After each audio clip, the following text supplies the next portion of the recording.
if I can make an analogy, choral music is a great room to be in. It is its own beautiful art. It is a gorgeous part of being human, lifting up your voice to the Lord. And we'll talk about some of those benefits later. But because choir has language and because it's old, that room has doorways, connections to a lot of other great rooms, great educational areas.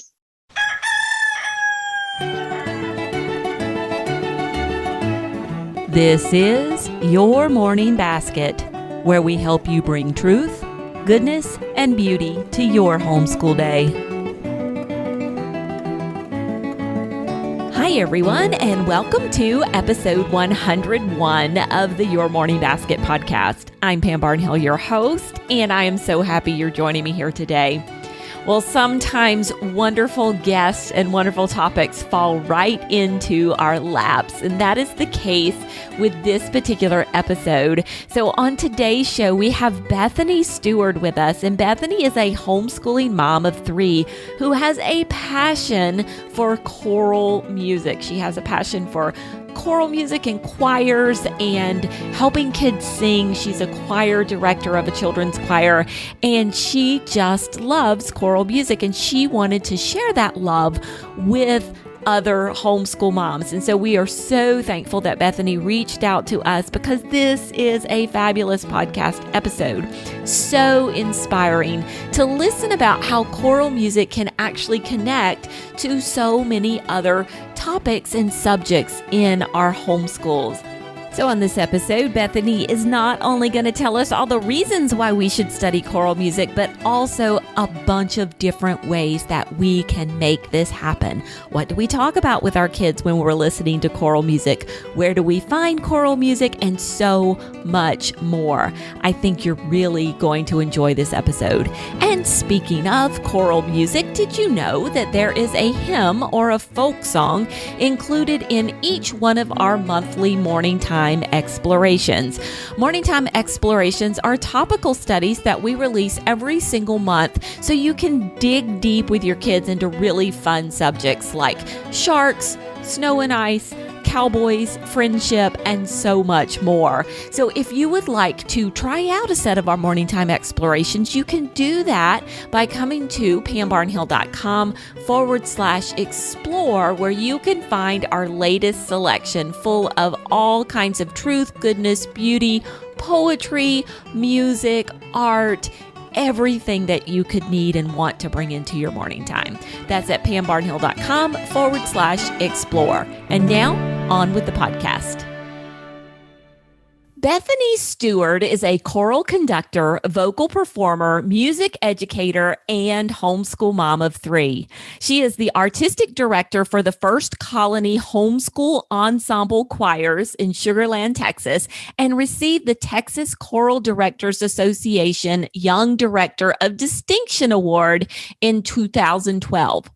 Bethany is active in the music community as a member of the Texas Music Educators Association and the Texas Choral Directors Association. She enjoys providing professional development for choral music instructors, especially in the area of cultivating creativity and fostering team spirit in the choir classroom.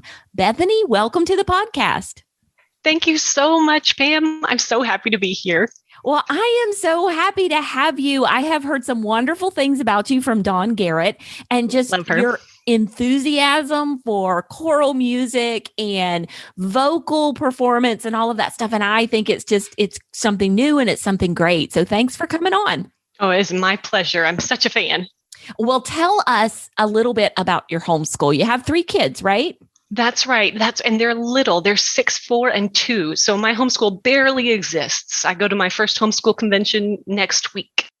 So like I said, I'm new to this. I taught high school choir in public schools for a decade, and I loved it. We traveled and performed and did musicals and festivals, but I've always known that I would homeschool. I was homeschooled when I was little, and it was an awesome experience. My mom is a great teacher. My siblings and I are close. And she actually did morning time like activities back in the olden days. Like she would read Proverbs and we would write about it, or she would do read alouds. And those are my memorable homeschool moments, those things we did together. So when I stumbled upon Your Morning Basket, And when I read your book, I thought, well, this is for me. This is it. So I do love being a choir director, but I quit that. I've been doing judging and conducting gigs just as they come, but mostly I've been raising my babies and preparing to homeschool. I started reading up when I was pregnant. My cousin recommended for the children's sake. So I've had years of reading and podcasts. And so next year we're going full Ambleside online. I'm very excited. Awesome. Awesome. Okay. So have you been doing a little morning time in your house? Because my next question is usually, well, what does morning time look like in your homeschool? So are you doing something like that?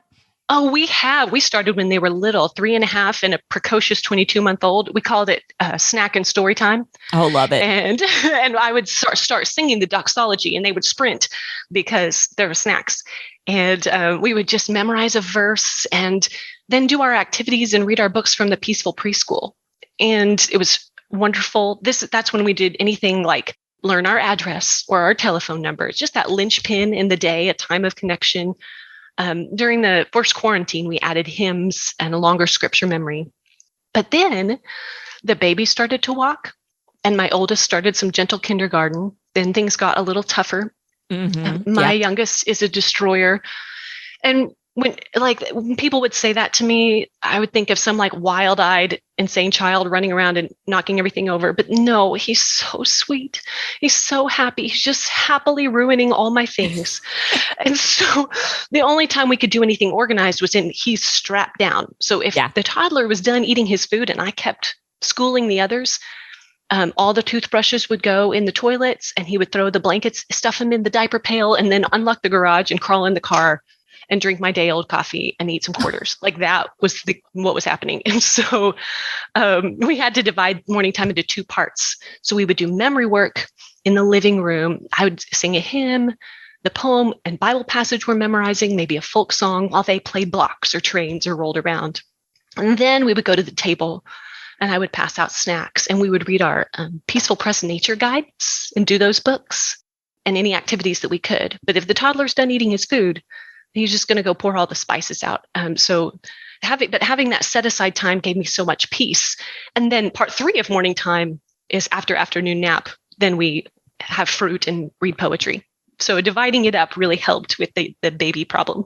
Oh, I love that. Yeah. And just what a way to find a great solution to a problem that was presenting itself. And, in 6 months, probably not going to be quite as much of a problem. No, it's not. He just turned 2. It's much better. It's much better. And all those things I learned from you and from your guests. And so I'm just so thankful for you and for your ministry. Oh, wonderful, wonderful. Well, I know what we wanted to talk about today, and you've mentioned something a couple of times, guys. If you have been listening, you have picked up on this thread of singing. We were singing a hymn, we were singing a folk song. And so that is what we're going to be talking about today is music, but choral music specifically. So Bethany, what is it about choral music? Why should we seek out choral music as opposed to just listen to classical music? I think the short answer before I give a long answer is language. It's language. There are more access points to choral music because it has text. And that text is almost always poetry, scripture, or liturgy.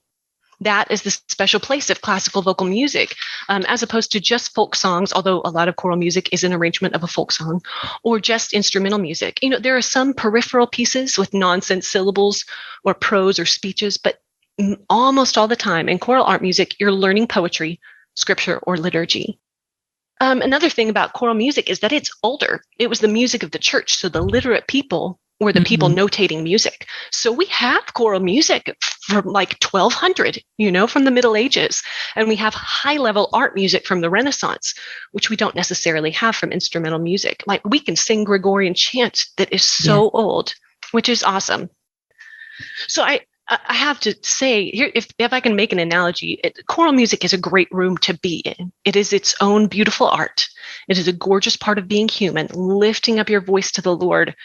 And we'll talk about some of those benefits later. But because choir has language and because it's old, that room has doorways, connections to a lot of other great rooms, great educational areas.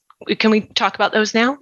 We can, but before we dive off into that, can we talk about, like, give us some examples? So I just want everybody to be aware of, like, a recording, like if they were to go to, their Alexa, or if they were to go to Spotify or even YouTube or something, and they wanted to look up some choral music, and we're probably going to talk about a ton of these, but just give us a couple of examples of what could we search for? What kinds of pieces are we talking about? When you're talking about art music, well, honestly, if you're memorizing great poetry, you can probably find a choral arrangement of that. If you're thinking, oh, I'm in the Middle Ages, you know what, Pam, I actually have a whole music list. It's 5 pages long of recommendations of things people can look up. But if you're looking at the Baroque era, look up just Bach, and you will get all the passions and all the motets. If you're, like I said, if you're memorizing great poetry, you can find an arrangement of that piece. And if you're learning about certain liturgical things, you can find those, whether it's the Mass or the Vespers. So you can search that out and get really specific as your needs get specific. Right. I think a lot of, like, what most people would be familiar with would be like Handel's Messiah or something like that. There's a big choral element to that piece. Absolutely. Absolutely. And that's one of the greats, but not the only oratorio out there, right? There's an oratorio of the story of Jephthah, Haydn's creation. He wrote out creation for choir and soloists. So all of those kinds of things. And I'm going to tell you so many examples as we go through these. And You'll have to stop me from singing them, because I probably will. Awesome. Okay. So let's now start opening some of those doors that you were talking about earlier. Okay. So let's talk about poetry, the doorway into poetry. When you're kind of in the doldrums of memorizing in your homeschool, even worthy, beautiful selections of poetry, choral music can be that new source of inspiration and motivation. You get to hear it interpreted and brought to life. I always wanted to have great knowledge of poetry as a child because I loved Anne of Green Gables, and she just flows with poetry references. But I didn't have that mental wherewithal to sit and read poetry and, quote Tennyson. But I realized as I started studying classical education, hey, I know passages from Shakespeare. I've sung sonnets. As I began to get books of poetry for my children, I flipped through these books of greats and go, I know that. I know 15 settings of The Tiger by William Blake. Or I'm listening to the Literary Life podcast, and Cindy Rollins says one of her favorite poems is Jenny Kissed Me. And I would go, oh, I know the most lively, fun setting of that by Eric Barnum. So lo and behold, a lifetime of choral music has given me way more poetry than most normal humans. A chorister does repeat reading and memorization of more poetry than any English class out there. So we can talk about some examples and what a composer might do to illuminate the text. I think about this little French poem by Madeleine Lay. It's La petite fille sage est rentrée de l'école. It's about a little girl. She comes home, she sets her basket on the table, checks on the baby, sits on a rock and looks at the stars. But Poulenc the composer Poulenc sets it for a treble choir. And all of a sudden, that moment that she describes becomes eternal. He makes it sublime because of the way he sets it. Composers can paint the text with the music. So there's a poem, Choose Something Like a Star by Robert Frost. Randall Thompson sets it. And what he does is have the sopranos go, oh, star. They hold that note while the rest of the choir speaks the poetry, the fairest one in sight. So there's that touch point above you that never moves. Well, they're the star, right? So he's auditorily painting it for you. I think of Gallant Weaver by Robert Burns. Macmillan sets it, and you hear the voices weave in and out. They layer in. You actually hear the tapestry. So sometimes it's really literal like that. I think about one of our favorites, The Lake Isle of Innisfree by Yeats. And there's a setting for women's choir, and it arises. It says, I will arise and go to Innisfree. And the voices go, I will arise and go now. Oh, it's so good. I have a dream of making a convention performing choir out of homeschool moms and having them perform like a wonderful hymn setting in Lake Isle of Innisfree. Like at a keynote address. This is my dream. Sign me up. That would be awesome. I would. Isn't that a good idea? Yes, I'm a soprano. I'll be there. Yay! I thought that you were a choir person. I thought I remembered hearing you say that. So oh, excuse me. Go ahead. No, that's awesome. That's awesome. Okay, so poetry. What's another door we might open? So language learning. You can't go to a choir concert without hearing Latin. Yeah. Can't do it. So many motets, masses, and major works. And you'll probably hear whatever language you're studying if you're in a choir. It enhances your auditory language skills. You're practicing shaping syllables attentively and precisely, or you're being exposed to new languages and sounds, and it might spark an interest for your student. I loved the music of Brahms, so I took German. The concert I just did with my homeschool choir this spring, we sang in Bembe, Norwegian, German, Serbian. And my prayer is that they develop a love for other cultures because of that experience. Whatever language you're learning, it's good to listen to music in that language. And if you're very tired of listening to trite, annoying children's songs in Spanish, maybe you can listen to some Spanish choral music. There's so many great arrangements. For example, of the Andalusian folk song El Vito, so much fun stuff. So you can kind of elevate that language learning time. Another doorway that we've kind of talked about is folk music. Every folk song you can think of is arranged for choir, from The Water is Wide to Loch Lomond to What Shall We Do with the Drunken Sailor. My kids just run around the house in circles listening to a really fast men's choir version of this, Shenandoah. And, maybe you're learning Barbara Allen in your morning time and your teen is real uninspired by the ukulele arrangement on YouTube, but they might be into a choir of 60 talented college dudes singing it in this barbershop-ish arrangement, With that said, you don't want to learn a folk song necessarily by listening to a choral piece. It might be too layered and complex, and the ear might not naturally find the melody. So at home, you want to learn it simply, and then you can enrich that experience with a choral arrangement. And ask your kids, what did the composer change? Did they add an interesting rhythm? So this is a really special place of choral directors. At a conference I was at recently, I just heard a director say, we are the keepers of American musical culture. We are passing this along. So that's one. Choral music is a doorway into geography. So, all music has a place in the world that it came from. You can hear that flavor of its origins, but it's stronger in choral music just because of the language. Like, I didn't care about Russian literature or history, but then I got to know the music of Rachmaninoff, and I signed up for Russian and read the books. And if your child hears the music of a culture, they might get interested in that country. And doorways go both ways. If you had a kid who's into reading the Russians, how cool to introduce them to the sacred choral music of Grachaninoff or Rachmaninoff, and you hear how it's based in that old monodic Eastern Orthodox chant. We say in Charlotte Mason world, education is the science of relations, right? Making connections. And choral music is the perfect way to do that with a country. I think about backpacking with a friend of mine in my 20s in Salzburg.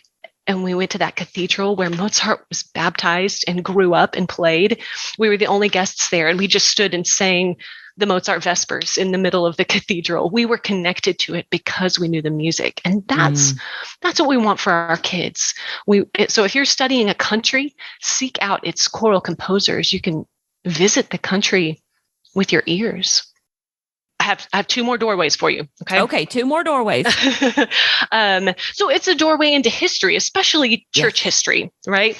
Particularly with this art. Every culture has its music, and you can hear the difference between eras, the difference between Baroque and Romantic. That's huge for learning. We're using our senses to enter into the narrative of history. It's especially a great way to learn about U.S. histories.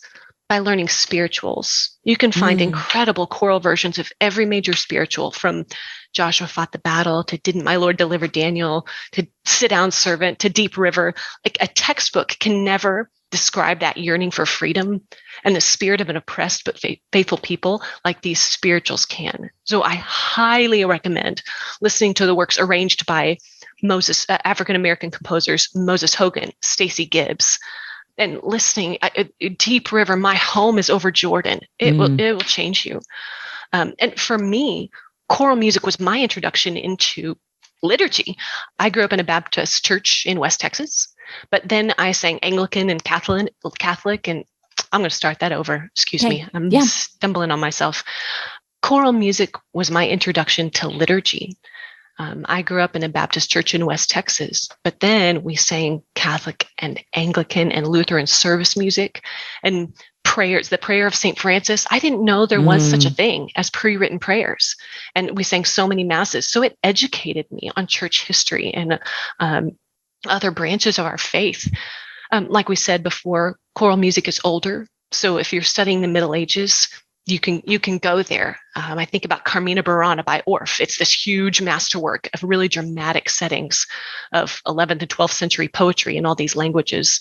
And your Latin student can totally get into O Fortuna. It also makes you ask questions. Why in the 17th century did all the sacred choir music suddenly change from Latin into other languages? There's a reason for that. Why did languages expand in the 19th century? The art music wasn't just French and Italian. It's all of a sudden it's Hungarian and Czech. Well, that was the rise of nationalism. So it connects you to your history. And finally, choral music is a doorway to spirituality. It's worship. It is psalms. It is liturgy. It's such a gorgeous experience to sing the Bible. And we can be taught by composers. We can be spiritually moved by them. I think about the Brahms Requiem, and he says, there's the second movement of the Brahms Requiem is "Den alles Fleisch ist wie Gras," all flesh is like grass, and he has the clarinets going, ba-da-da-dum, ba-da-da-dum. It's growing up and falling away. So you're hearing the shortness of your life, and then it goes into this grand, sturdy, but the word of the Lord lasts forever. So you're being taught spiritually every time you go to choir rehearsal. And of course, every hymn has gorgeous choral settings. Every hymn, you could listen to a Bach Passion and hear the suffering of Christ. So being a choral musician has affected and enhanced my spiritual life so greatly. So choir kind of touches everything. It really, really does. I just love that all of the different places where choral music and choir connects with what we're learning. And so it's this integrated whole here. Okay. So you've convinced me that we probably need to study a little bit of choral music in our morning time. So what are some ideas for the average mom like me who, I can carry a tune maybe, but I wasn't, I don't have this background in music. What are some ideas for incorporating choral music into my morning time? So whatever you're memorizing, find a choral setting to mix it up when it gets boring. The poetry, the hymns, the folk songs like we talked about. And the list I provided has a lot of things from the IEW poetry memorization list, from the Ambleside poetry readings, and then go on your own rabbit trail. If there are things on there, you go, oh, I love this group Vocesate. What else have they done? I really recommend before doing attentive listening in morning time to introduce choral music as background music. They kind of grow to like it without realizing it because our ears are like taste buds and don't always love new sounds. So it's important to expose kids at a young age if you can, make them used to the style. So background music can help them to acclimate to something unfamiliar. But let's say you're trying to listen to a setting of a poem you're memorizing and you want to listen to it attentively. How can that work during morning time? You can ask, as it's been said many times, you can ask those John Weir nature questions. What do you notice? What do you wonder? What does it remind you of? I like to ask kids, how are you surprised by this music? If you have small children, you can ask them to make a face that matches the mood of the music and practice. What if it's shocking? What if it's disappointing or satisfying or sounds angry or joyful? So make those faces. It doesn't have to be too academic. Also, with all music listening, have kids listen for the opposites. Is it fast or slow, loud or soft, speeding up or slowing down? Are the notes shorter or longer? Is it smooth and connected or rhythmic and disjointed? Is it high or low? So kind of just keep your opposites in mind as you're listening to music. You can ask kids, how many voice parts do you hear? Hold up your fingers. Oh, can we try to sing along with a part? If there's like a layered piece with ostinato, maybe they can reproduce one of those parts. Or if you're listening to a major work, the orchestra's there, then you say, raise your hand when the choir enters, or every time a new voice enters. I know that you've really encouraged music appreciation on your show. And I just love that. A choral piece may be easier for kids in some ways because you can print out the words. And so maybe they can't follow a huge orchestral score, but they can follow the words and know where they are, right? And you can download the music even from the Choral Public Domain Library if you're looking at a major work. You can ask them for emotional descriptors. This music feels, fill in the blank. Or you can ask them to describe the scene.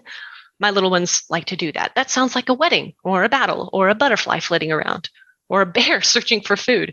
Carnival of the Animals is a great introduction into that type of thinking, making it pictorial. Eric Whitacre composed, I'll have to provide this, but Eric Whitacre composed settings of these super silly poems by Ogden Nash. Oh, yes. And they're so silly. And the music is like very grand and it makes it hilarious. The best day of my life was this one time when my 5-year-old was drawing and she looked up. We're listening to Sorcerer's Apprentice. And she said, that sounds like St. George fighting the dragon. And I was like, yes, this is great. So have them describe the scene, have them draw as they listen. They don't have to just be still, have them dance while they listen. I ask them how the song changes as it goes along. I also think it'd be really cool. This is not something I've done, but to make your morning read alouds like a super rich audiobook experience. So like you're reading The White Company aloud, takes place in the 14th century. So you can play these 14th century motets or chants as the book opens on a monastery. That would be so cool. And you can also use choral music as a mood setter, or like a beautiful interlude in between your activities. I think that would be great. And also poetry discussion. That's huge. I don't think you have to ask kids a lot of questions about poetry, but if you do, you want it to be open-ended, not a right or wrong question. I love the idea of, having to, taking a poem that you're familiar with. And if you have two different settings, listening to both and then talking about the different ways, like which one do you like better? And, which one do you feel closer to? So many good ideas. And I really love that you said, get them used to it first, because I think the tendency would be, okay, I'm so excited now. I'm going to start this with my kids and I'm going to play a choral piece for them. And they might turn up their nose at it at first because they're not used to it. And then it's like, well, I'm going to write this off because this didn't work. My kids didn't like it. We're just going to move on and do something else.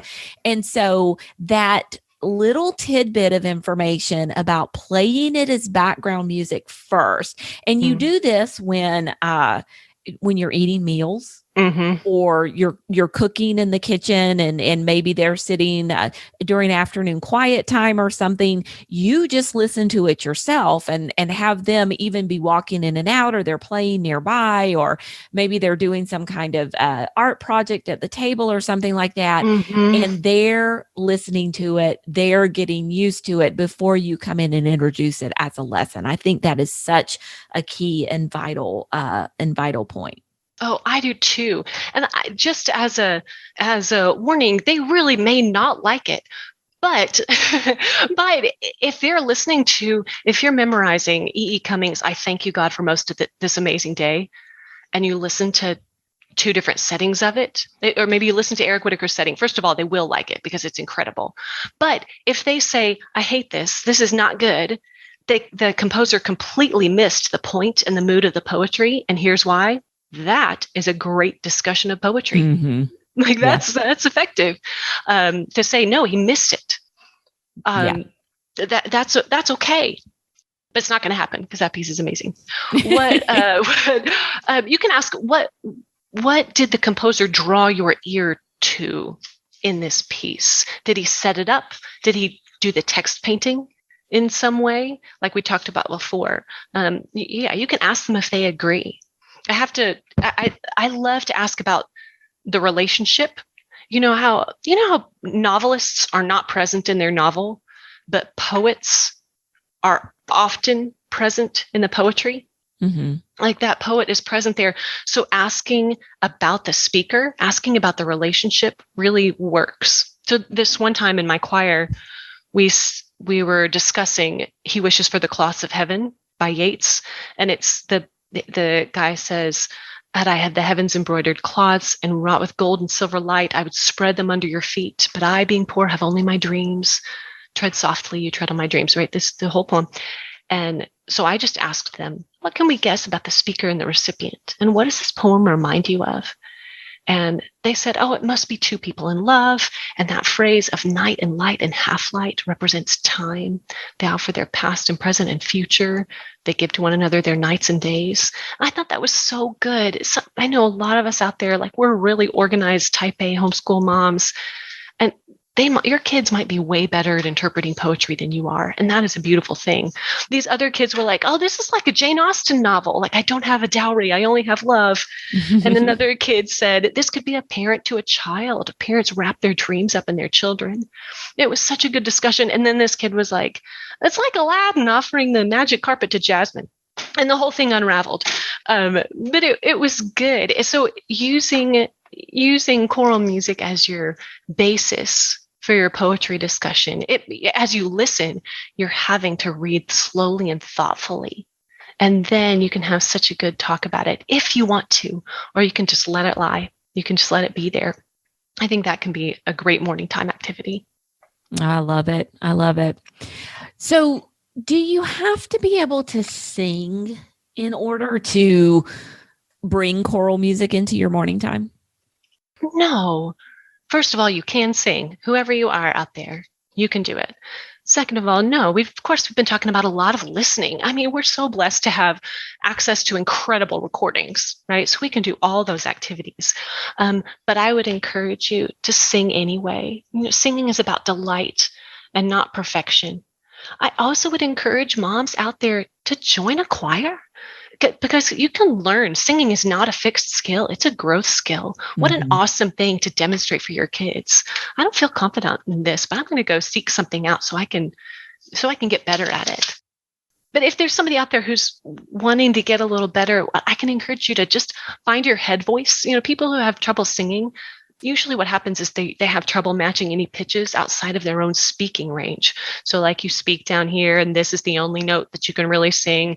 But if you can get yourself out of those couple of notes by going up higher and down lower and doing choral warm-ups, maybe along with a YouTube video, because there's awesome stuff out there. Like seriously, Google choral warm-ups. You're good. They'll do exercises guiding you slowly higher and lower. But if you really don't feel comfortable, there are great recordings just to listen to or concerts to go to. Oh, let there be live concerts this next year, please, Lord. That would be awesome. Well, what can you do to encourage your children to sing? Because it is a skill. I mean, it very much is a skill. And the more you do it, the better you get at it. Mm-hmm. Though it always seems like there's farther to go. But how do you encourage your children to sing if they get embarrassed or if they're not comfortable singing? Join a choir. It is so much easier to sing when everybody's doing it, right? A good choir director will have ways of exploring the voice and developing a good sense of pitch. But you can do those kinds of things at home just by making noise, exploring the voice. I'm about to do a lot of silly stuff. You do kind of have to get silly to be able to put your voice out there. You can do whale noises like that one movie, Finding Nemo. Yes, that's it. I was like the fish. You can make owl noises because this is your head voice, and we want kids singing in head voice, small children especially, and not yelling up to a pitch. Yes. You can take a measuring tape and have them measure your voice, whoop, like a whistle slider. Play echo games. I'm going to do something, and then you do it after me. You make fun of me, right? Yeehaw! Yoo-hoo! Ha-ha! I'll save you. Hello.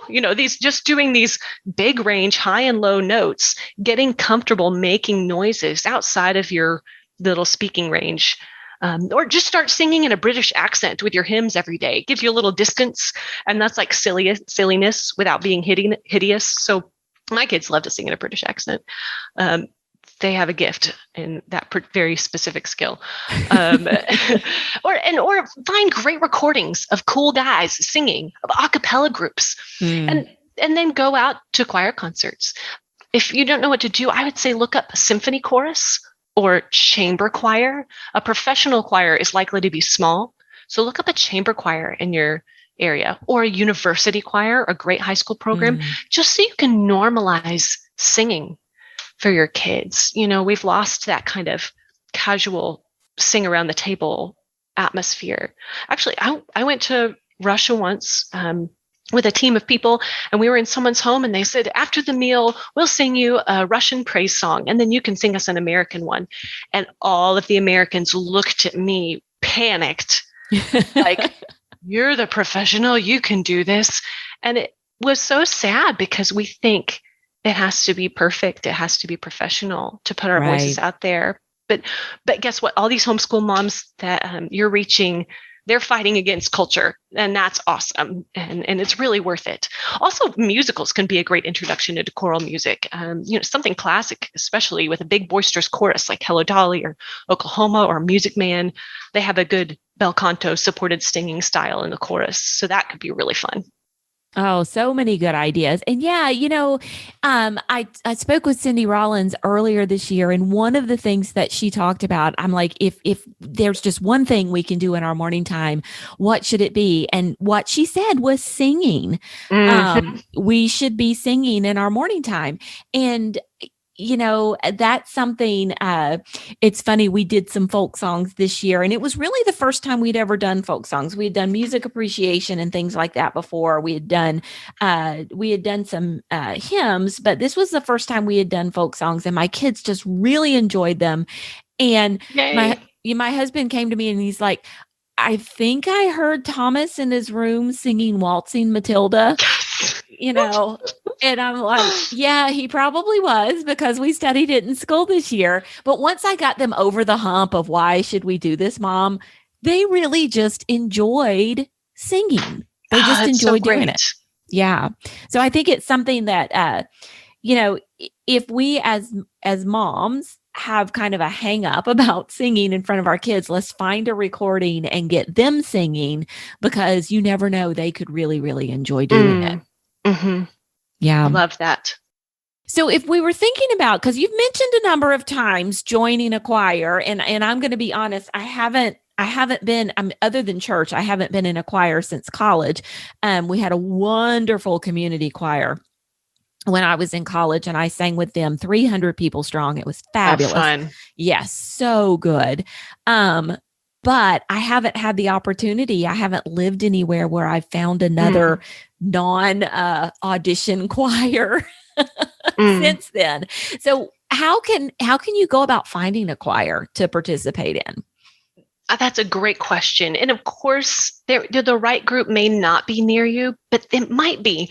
I think it's important to define your purpose. What kind of choral music are we talking about? We're talking about today about art music, right? Not necessarily show choir or musical theater, although those things are awesome and can develop confidence and give a lot of singing skill. But that won't necessarily give you like the poetry and liturgy and musical learning that we've been talking about today.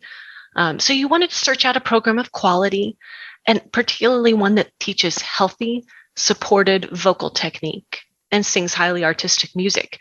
So the best thing that you can do is train your ears, right? It's the best way to know a good choir when you hear one is by listening to great choirs all the time. You study that legitimate dollar to recognize a fake.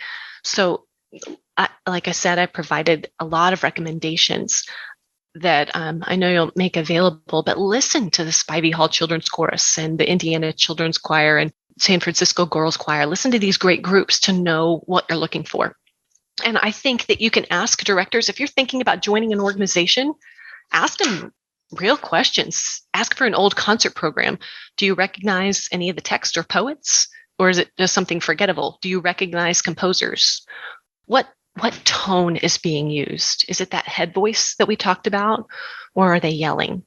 Are they screaming, "My God is a rock" in a church choir? And that's okay to do. It's okay to get psyched, but maybe not for a consistent thing. It's not vocally healthy, right? Are they doing tall vowels or spread vowels? Is it ah or ah?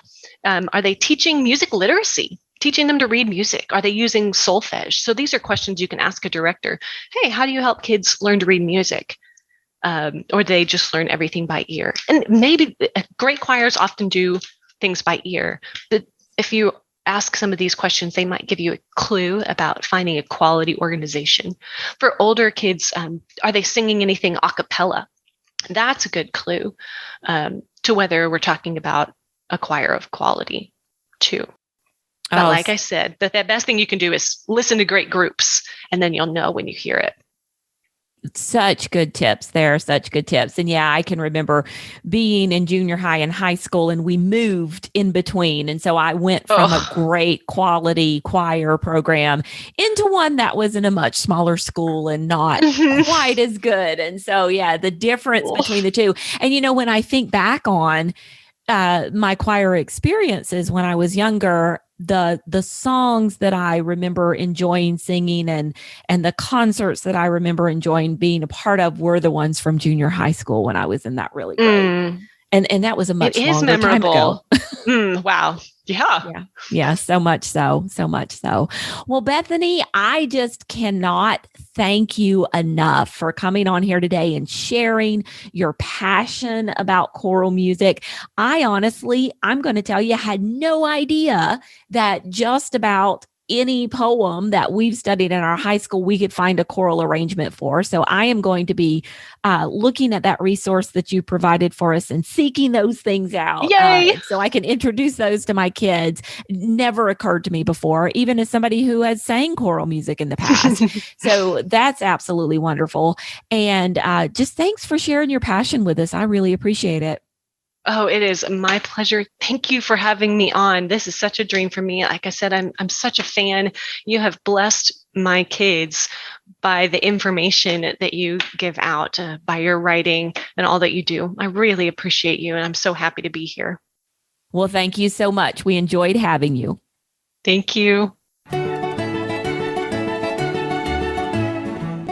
There you have it. Now, if you would like access to the wonderful, generous resources that Bethany has provided for this episode of the podcast, including the list of choral music resources and pieces that you can study, as well as the playlist that she's put together for you guys, you can find them on the show notes for this episode. Those are at pambarnhill.com/YMB101.